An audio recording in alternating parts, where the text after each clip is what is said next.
retornando aqui, um café com poesia hoje, o nosso convidado ilustre, meu querido amigo, grande poeta, Francisco Araújo, que é o Chico Araújo, lá da cidade belíssima, da cidade bucólica, maravilhosa, banhada pelo Rio São Francisco, com aquele patrimônio arquitetônico maravilhoso, a cidade do Penedo, de um povo também, de uma cultura e uma generosidade muito grande. Adoro a sua cidade. Obrigado. Mas, Chico, a gente estava falando sobre o movimento cultural, né, principalmente ligado à literatura, às letras, lá em Penedo, né?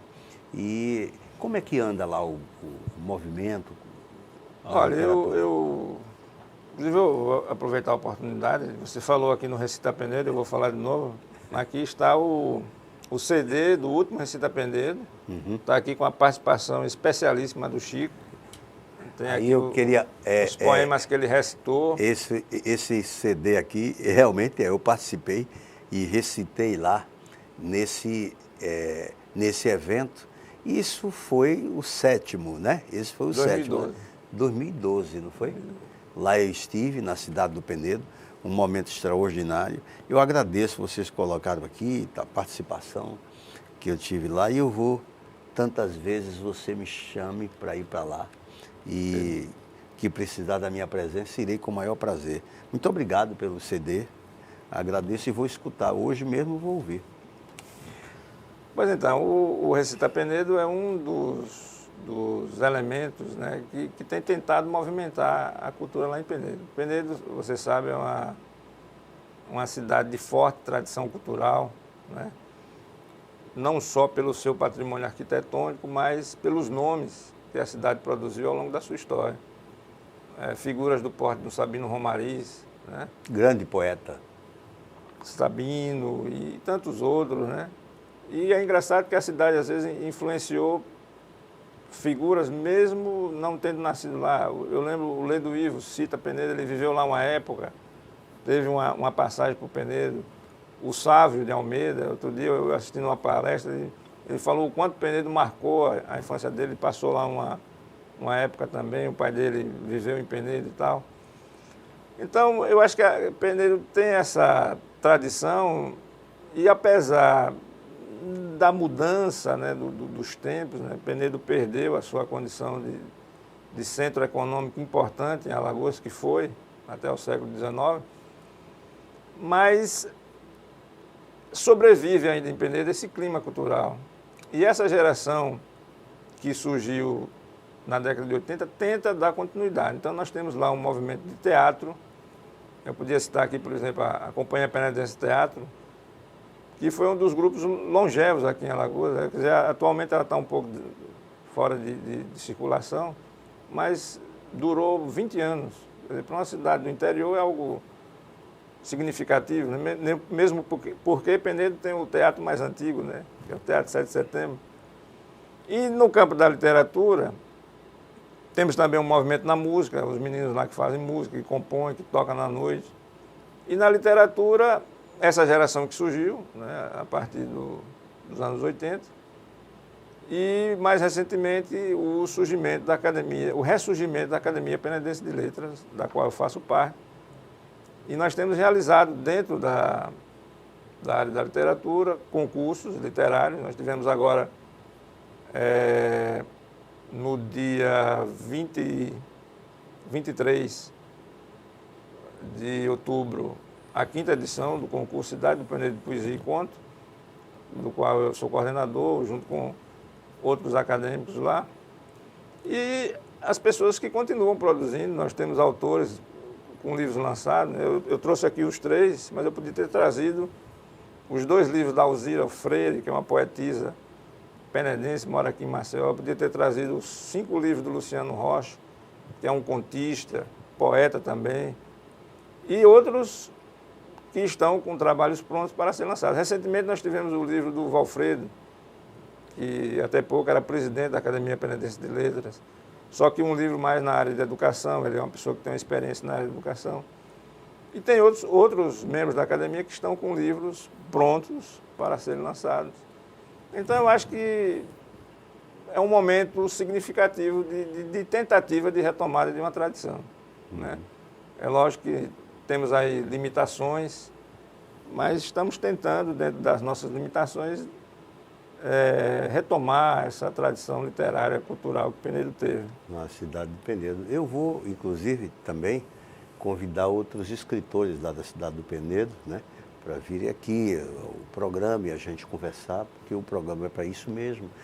O objetivo é esse, divulgar a literatura, principalmente a literatura alagoana, né?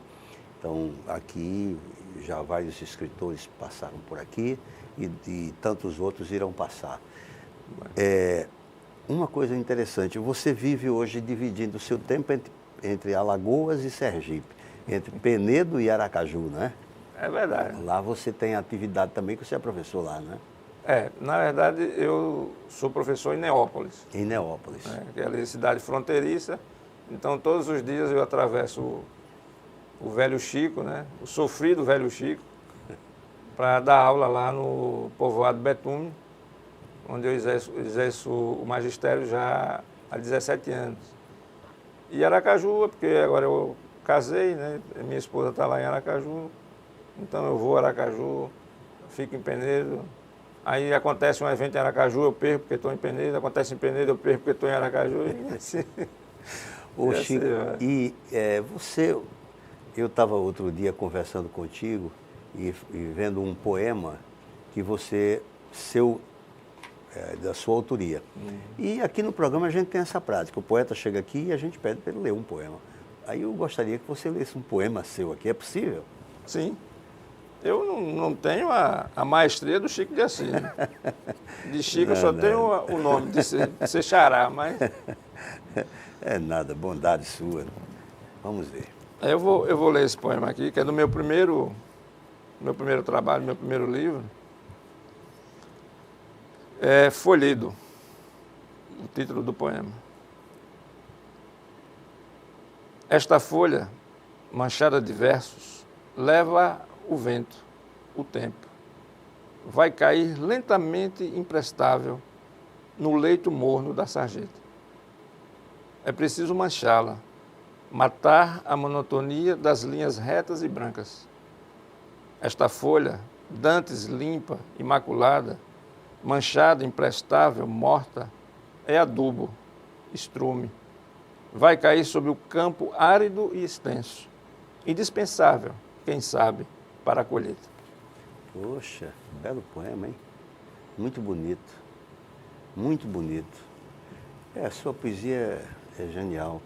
Lá, nos encontros lá da cidade do Penedo, eu tive a oportunidade de ler outros poemas seus e sempre admiro a maneira como você escreve, como você compõe suas poesias. Agora eu queria uma outra pergunta para você, que eu também faço aqui a todo poeta. Para você, o que é poesia? Acho que a poesia é o contrário da realidade. É uma tentativa de impor o sonho na realidade, de introduzir o sonho na realidade. Drummond falava da vida vivida e da vida sonhada. Então, acho que o poeta é aquele que tenta se equilibrar entre essas duas vidas, né? E da mesma forma que as pessoas sempre o questionam, mas isso dá dinheiro? O poeta ou o ator que está começando, ou o pintor, a própria existência do poeta também desafia as pessoas da seguinte forma: por que eu tenho que fazer apenas o que dá dinheiro? Por que eu tenho apenas que viver a vida normal, convencional? Então, acho que o poeta é aquele indivíduo que propõe isso, que com a sua existência já coloca isso. Fernando Pessoa, em uma frase lapidar, disse o seguinte: a arte existe porque a vida apenas não basta. Então, eu acho que essa é a poesia. Exatamente. Muito bem, até porque ela continua, né? Ela é tão necessária que continua. Então, lá tem um poeta, lá na cidade lá de Aracaju, lá no estado de Sergipe, chama-se Jeová Santana. Você o conhece? Sim, sim. Ele até está para vir aqui. Também. Está para vir aqui para o programa, para a gente conversar, dialogar. E ele tem um grupo que chama Poesia Necessária. O Jeová dá aula aqui na Uneal. Lá também outra cidade fantástica aqui, que é União dos Palmares. E ele vive lá em União, dando aula na Uneal e tal. E ele falando sobre poesia e esse movimento que ele tem, que é um movimento que está se fortalecendo cada vez mais. Aqui a gente tem o Ricardo Caruz, que aqui esteve também, faz o movimento da poesia no papel no varal. Tem Confraria dos Nossos Poetas, que também, e tem esse movimento lá de Penedo, né, que é forte, e de lá de União dos Palmares, junto. E falando assim da prosa também, outro dia eu estava conversando com a Isvânia Marques, que você deve conhecer, lá da Academia Palmeirense de Letras, é presidente da academia, né? E ela está organizando um movimento para fazer um evento lá no mês de outubro do próximo ano, voltado para o Graciliano Ramos. No dia 27 de outubro, o Graciliano completa ano. Enfim, aí eu queria imensamente agradecer a sua presença aqui no programa. Imagina, eu que agradeço, Chico. Você vê que o tempo passou rápido, né? A gente conversando sobre poesia, literatura, sobre Como diz o mineiro, nós garra na prosa, né? E, Chico, você volte aqui quantas vezes você achar que deve, porque esse programa é para isso mesmo, né? É um grande prazer estar aqui. Você, para mim, é um dos grandes nomes da cultura alagoana. Muito obrigado. E eu costumo dizer que você potencializa a poesia, né? Com o seu talento de recitar. Porque às vezes a pessoa lê um texto e o texto não diz nada. Mas quando ouve o Chico, né, com a sua emoção, com o seu talento, aí a poesia toca lá dentro e a pessoa consegue entender a poesia. Muito obrigado. Eu agradeço as suas palavras generosas e eu vou me despedir do público, das pessoas que estão nos assistindo, de você, com um poema de um conterrâneo seu, Sabino Romariz, que chama-se O Lírio. O lírio era uma flor imaculada, casta como o sorriso de Maria. Flor de alvoratal que parecia ter sido feita da hóstia consagrada. Em Getsêmani, a face ensanguentada, Jesus tragava o cálice da agonia. E numa gota de sangue luzidia, sobre o lírio caiu cristalizada. E nisto, a flor sem mancha concebida, foi se tornando como que dorida, tomando aquele tom violáceo, frouxo. E de como outrora alvinitente, o lírio da Judéia, finalmente, crepúsculo lá ficou, tornou-se roxo.